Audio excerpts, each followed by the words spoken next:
स्वतंत्र भूमिका घ्यायला समर्थ आहे।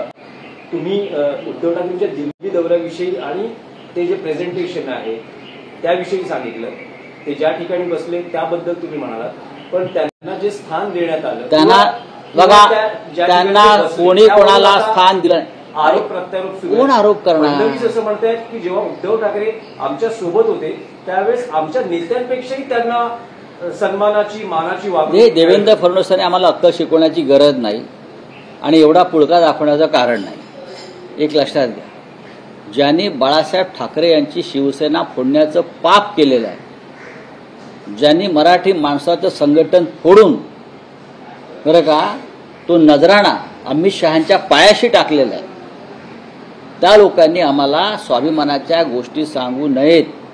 आम्ही स्वाभिमानी आहोत, आम्ही आमच्या पायावर स्वाभिमानाने उभे आहोत, आम्ही लाचार नाही कधी कोणाशी।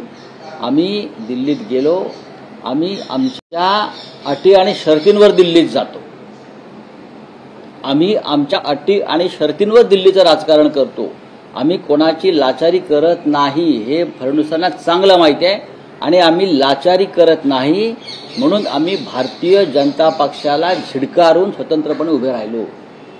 तुम्ही आमचा अपमान करण्याचा प्रयत्न केलात अमित शहानी, देवेंद्र फडणवीसांनी, त्याच्यामुळेच आम्ही स्वतंत्रपणे एक भूमिका घेतली आणि त्या भूमिकेशी आम्ही ठाम आहोत।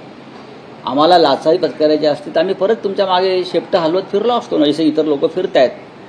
आम्ही तुमच्याशी लाचारी करायला तयार नाही म्हणून तुम्ही पक्ष फोडला आमचा, आणि तो जो गट आहे लाचारांचा तो शेपट्या हलवत तुमच्या मागे दिल्लीत फिरतो आहे, आम्ही त्यातले नाही।